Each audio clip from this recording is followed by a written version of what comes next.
Diletos amigos, saudações a todos. Bem-vindos a mais um episódio do 100cast. O 100cast é um programa patrocinado pela Clínica 100, uma série em audiovisual que tentamos esclarecer algumas dúvidas. Hoje abordaremos o tema psoríase.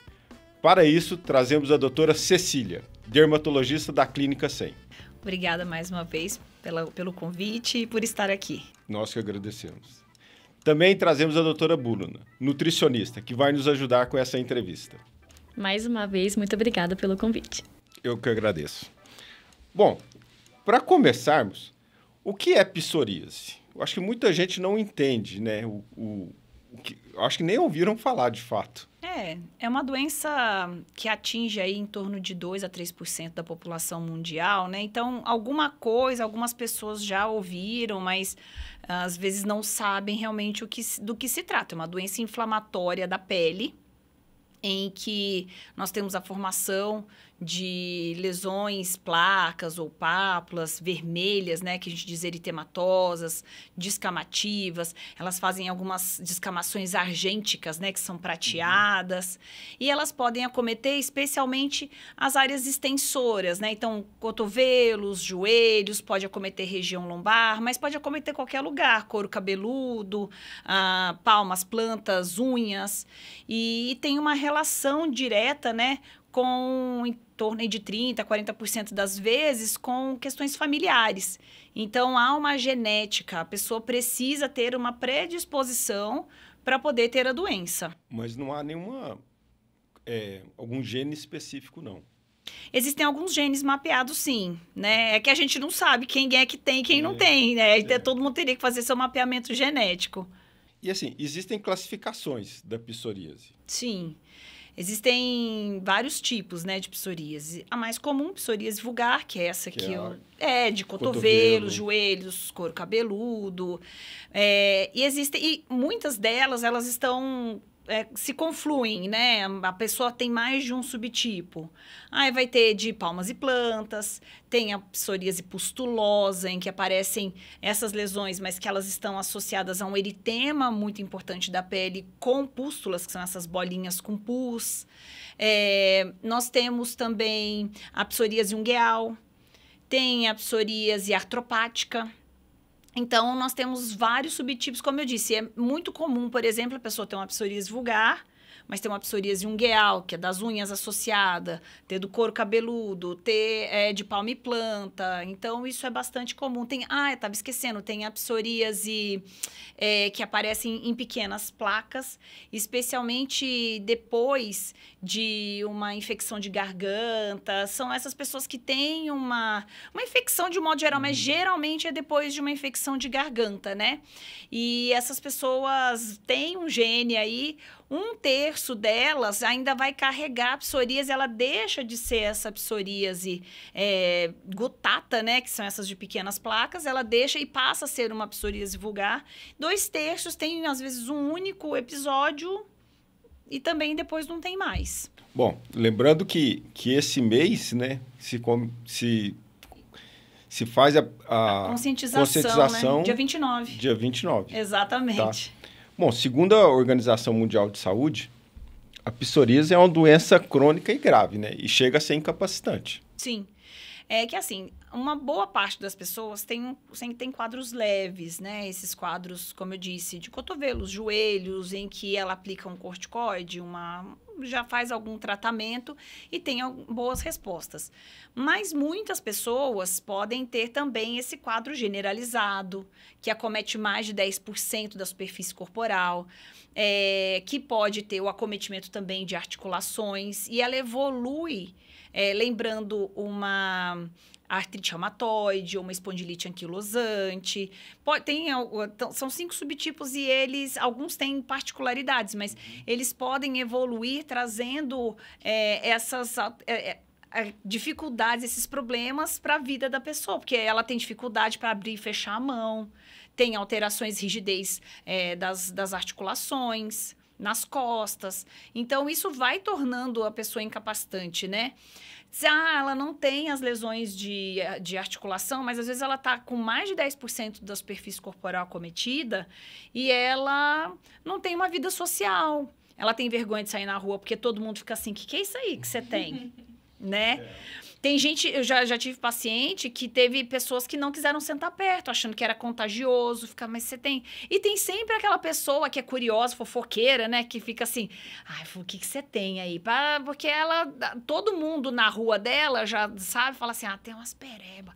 E aí ela fica com vergonha de sair, ela fica com vergonha de, até mesmo no trabalho dela, ela deixa de frequentar um clube, ela deixa de frequentar a academia, porque vai ter sempre uma pessoa perguntando por que ela tem aquilo, né?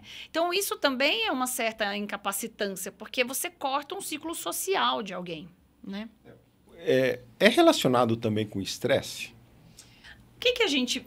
O estresse pode desencadear a doença?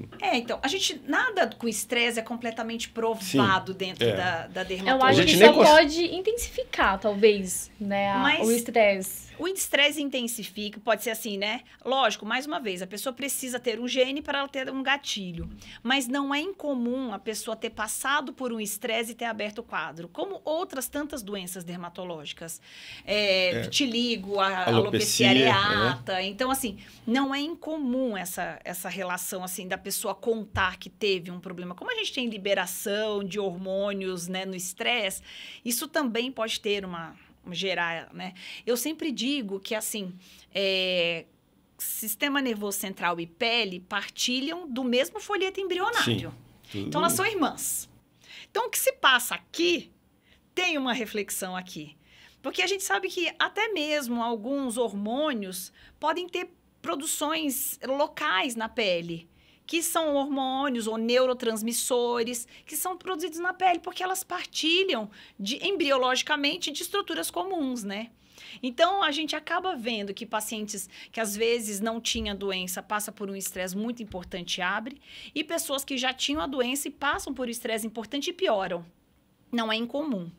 Mas a gente não consegue provar isso. Sim, mas Hoje a gente vê que muito em relação ao intestino, né? Que hoje muitas doenças são acometidas pelo fato do intestino não estar de uma forma correta, ou porque está com uma desbiose, ou por outros motivos.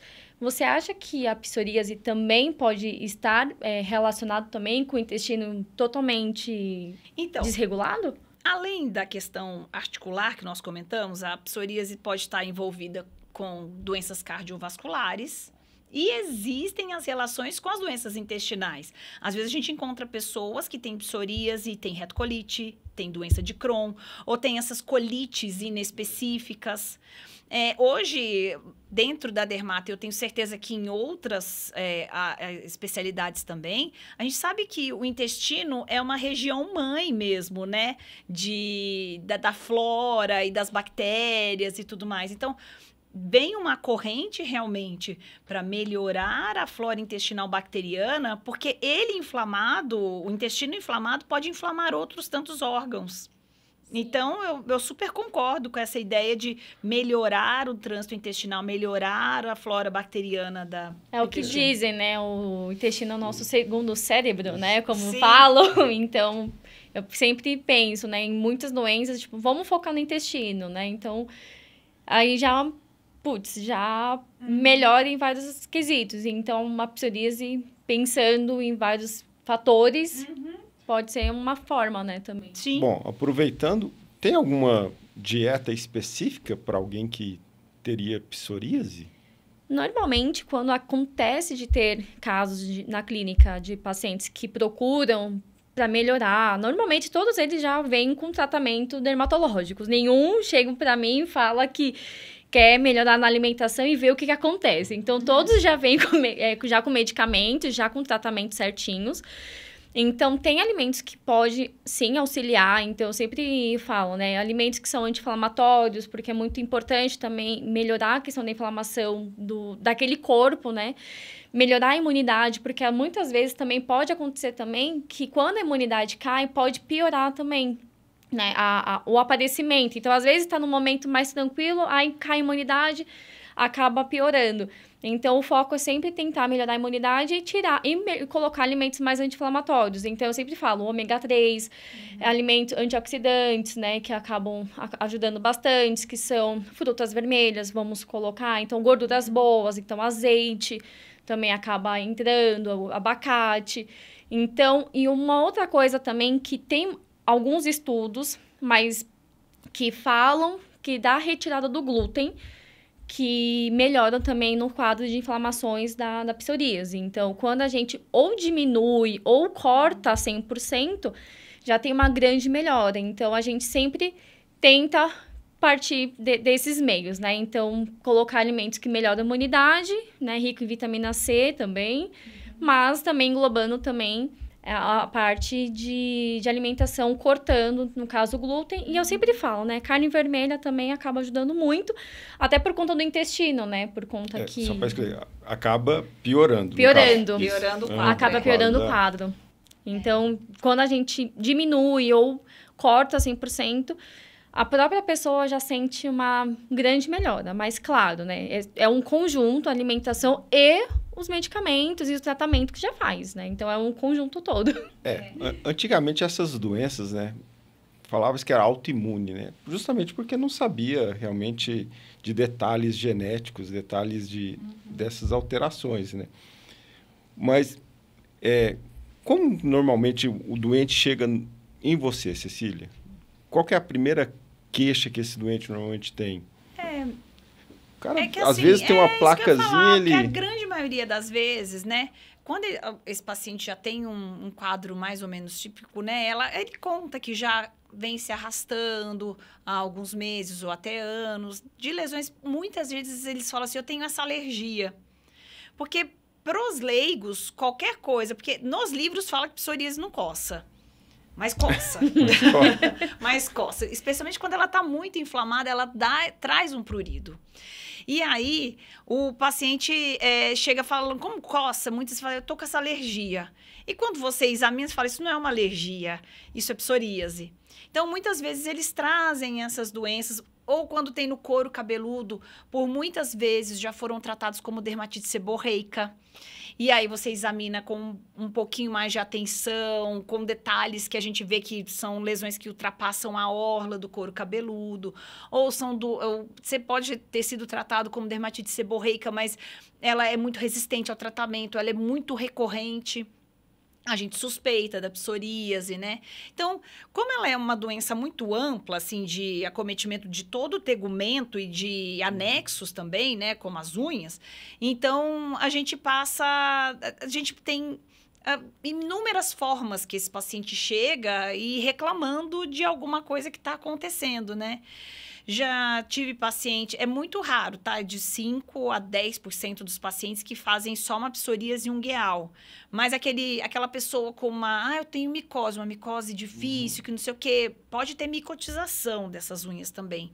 Processo secundário, né? Isso, exatamente.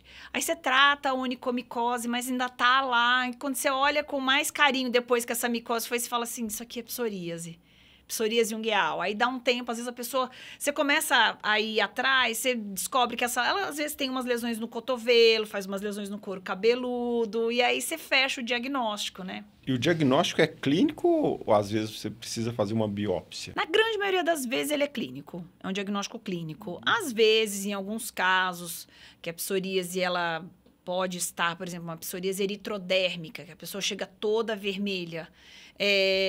Ela faz diagnóstico diferencial com outras doenças. Sem as placas ou não? A pessoa vem toda vermelha, toda eritematose descamando. Então, dentro da dermatologia, um paciente eritrodérmico, ele tem outros tantos diagnósticos. Casos como esse, a gente precisa biopsiar. Tem algumas pessoas que, elas, ora, têm características de psoríase, e ora você fica na dúvida se é um eczema. Nesses casos, a gente também biopsia. Mas a maior parte das vezes, as pessoas chegam com quadros muito típicos que a gente fecha na clínica mesmo. E assim, existe algum tratamento específico? Existem vários. Existem vários tratamentos. Tratamento, eu digo, medicamentoso inicial aqui. Sim. Uhum. Existem vários. E depende do acometimento, o grau de acometimento da doença. Né? E o tempo, porque às vezes você, por exemplo, tem menos de 10% do corpo acometido. você pode fazer o uso de terapias tópicas. Mas se essa pessoa vai fazendo tratamento tópico, mas não está respondendo, você pode ir para o sistêmico. As pessoas que têm mais de 10% da superfície corporal acometida também já ganham um tratamento sistêmico. E dentro dessas, sejam tópicos, sejam sistêmicos, a gente tem um leque muito grande de tratamento, né? Eu acho que nos últimos anos, 20 anos para cá, quando houve a introdução dos imunobiológicos, eu acho que dentro da dermatologia é uma das doenças que mais ganhou tratamento.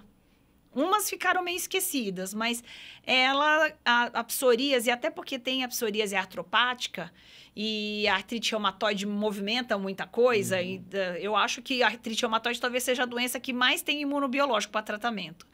Então, como tem a artrite psoriásica, que partilha de algumas coisas semelhantes, então as coisas começaram a caminhar bem para a psoríase. Hoje a gente tem muitos tratamentos para a psoríase, né?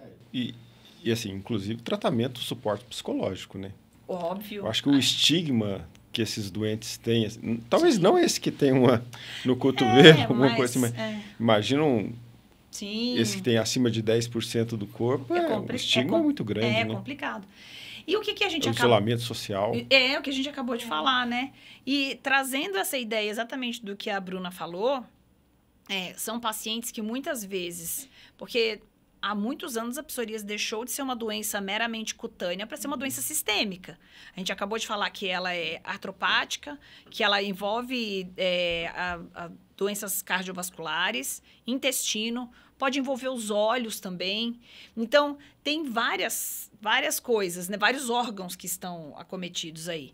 Então, muitas vezes, exatamente pelo isolamento social, essa pessoa acaba ficando obesa. Ela tem diabetes, ela tem hipertensão, ela tem aumento de colesterol, de triglicérides. Então, ela entra num ciclo vicioso, assim, de se alimentar, não sai de casa, ou só vai para o trabalho e volta e não sei o quê, que ela agrava ainda mais a psoríase dela, porque ela passa a não só ter problemas intestinais, mas também porque ela desenvolve todos os outros problemas de uma síndrome metabólica, né? E aí, o tratamento também em conjunto com a nutrologia, com endocrinologia, muitas vezes é necessário. E a psicologia, claro, é necessário além do tratamento medicamentoso que a gente tem especificamente para tratamento da psoríase, né? Porque eu fico imaginando, né, essas pessoas num grau mais severos que realmente se isolam, né, por conta de vergonha e das pessoas comentarem, pelo fato de ficar nesse ciclo, né, como a doutora falou, de comer errado e já não tá feliz de uma forma geral, para ter um incentivo até mesmo de fazer uma atividade física, já tem aquele preconceito também das outras pessoas, tipo, a pessoa tá querendo melhorar e que nem em qualquer outro lugar que a pessoa for, até mesmo um restaurante, na academia, pelo fato de compartilhar os aparelhos, a pessoa tem vergonha, acredito, né, para as pessoas em volta achar que é uma doença contagiosa. Exatamente. E, na verdade, não. Exato. É muito complicado, porque é exatamente isso. Ela tá infeliz porque ela tem a doença, ela engorda, mas ela não consegue sair de casa e consegue movimentar, ela piora a psoríase e fica nesse círculo, né? Então, é muito complicado. E, desculpa só te cortar, um outro parênteses, além da questão psicológica e emocional, é importante o tratamento também psicológico e até, às vezes, com psiquiatra, porque tabagismo, etilismo, pioram a psoríase. E muitas vezes essas pessoas também entram esses vícios por essas questões emocionais. Então, o tratamento... Claro, uma pessoa que toma uma bebida alcoólica socialmente, um final de semana, alguma coisa... tomar uma taça de vinho. Zero problemas para isso, né? Problemas são as pessoas realmente etilistas, mas principalmente o cigarro. E o cigarro não tem um cigarro social. Eu vou fumar 2 cigarros no final de semana. Então, esse é um grande problema, né? Porque daí fumar é um negócio diário. E isso precisa ser tratado também. Tá aí estressado, vai lá e fuma. Exato. Vai tomar um café, vai lá e fuma. Precisa se colocar 2 pontos aqui, né? Um com relação ao diagnóstico, a importância do paciente procurar um especialista. Claro. Tá? Eu acho que assim, não é simples fazer um diagnóstico desse, imagino, né? Como eu disse, quando a pessoa chega com um quadro bem típico, é relativamente ok, né? De fazer, você bate o olho e fala, você tem psoríase. Mas eu acho que as outras coisas envolvidas são complicadas. Especialmente se esse paciente tem uma psoríase artropática, por exemplo, né? Muitas vezes a gente precisa contar com o reumatologista também para nos ajudar. Porque ela chega, às vezes, com uma dor que não é muito típica de psoríase, mas você fica, será que a dor no joelho, por exemplo? Geralmente é porque essas pessoas são obesas e estão com uma artrose ou alguma coisa. Mas a psoríase pode acometer articulações de maneira assimétrica. Você fala, será que é só sei lá, uma tendinite, uma coisa? Ou será que é uma manifestação também? Então, é difícil fazer esse diagnóstico. Quando elas se confundem com essas outras doenças, é difícil de fazer esse diagnóstico. E, é claro, é muito importante esse acompanhamento com o especialista para que a gente saiba exatamente o que introduzir para esse paciente. Porque hoje, com as medicações mais modernas, é lógico, muitas vezes as pessoas já chegam assim, eu tenho psoríase, eu queria tomar aquela vacina, que são os biológicos, eles falam vacina mesmo. Aí eu falo, calma, porque a gente também tem critérios para poder fazer essa prescrição, né? É porque vem na internet, né? Provavelmente, falar, acho que é o único que vai resolver. Não, e muitas vezes, é muito comum falar assim, como é familiar, meu irmão passa num dermato que prescreveu para ele, eu quero tomar também. Às vezes o irmão realmente tinha indicação, mas aquele outro às vezes não tem, né? Então, a gente precisa ter critérios, a gente precisa saber exatamente se essa pessoa tem a necessidade. São medicações excelentes, inclusive que ajudam a tratar até as doenças cardiovasculares, porque você tira a inflamação de um modo geral. Mas você tem critérios para usar. O Semcast, a ideia do nosso manifesto é esse, é justamente assim, personalizar o tratamento do doente. A gente sempre defendeu isso aqui. Sim. Não é? Senão, não precisaria. Não precisa de médico. Você vai na farmácia e pede seu remédio, né? Bom, o segundo ponto que eu acho que precisa ser colocado aqui no programa é com relação à cura, que não tem cura a psoríase. É uma doença que tem um fundo genético, então, né? Um dia que a gente tiver terapia gênica... talvez... que você vai lá no gene, modifica, e provavelmente a gente tem. Mas hoje a gente não tem cura, mas tem uma gama de tratamento muito ampla hoje e que o paciente fica bem, fica muito bem. Inclusive, vários pacientes que começaram a tratar, tinham psoríase extensa e que realmente trataram adequadamente, melhoraram. A gente fala PASI 90, PASI 100, né, que é uma melhora de 90%, de 100% em alguns casos, e que voltam a ter vida, voltam a ter convívio social. Quantos falam assim, nossa, você mudou a vida quando prescreveu isso, porque agora eu consigo sair, eu consigo voltar a fazer atividade, emagrecem, casam. Então, assim, é muito... Aí começa a psoríase, né, depois. Não, brincadeira. Se o estresse for realmente... Se o estresse for realmente o fator. Bom, deixar claro que não estamos estimulando ninguém a divorciar. Pelo amor de Deus, não. Todo isso. mundo aqui é muito feliz com seus casamentos, né? Foi só uma piadinha. Mas, de um modo geral, as pessoas voltam a ser felizes, né? Quando se tratam adequadamente. E aí, às vezes, né? Passou por um estresse um pouco maior, passou por uma situação um pouco diferente. Às vezes aparece com uma lesãozinha aqui, outra ali, um corticoide tópico, alguma coisa que ficam bem depois, né? Então... mas nem se compara, né? Uma pessoa que tinha, sei lá, 10% fica com 1%. Sim. Né? A pessoa já fica até feliz. Tipo, o que é essa... Aqui na palma da minha mão, pra que tava na mão inteira, né? É como se nunca tivesse tido a doença, às vezes, né? Mas se parar de tomar o remédio, volta a ter. Então, sabem que é um tratamento para a vida toda. Lembrando novamente que esse mês nós dedicamos à conscientização, né, da doença da psoríase. E você gostaria de deixar alguma informação a mais aí para a nossa audiência? É exatamente isso, né? Deu dúvida, tem amigos, tem parentes que tenham lesões como essas que nós comentamos e que não têm o diagnóstico, ou têm o diagnóstico, mas que não estão sendo tratados.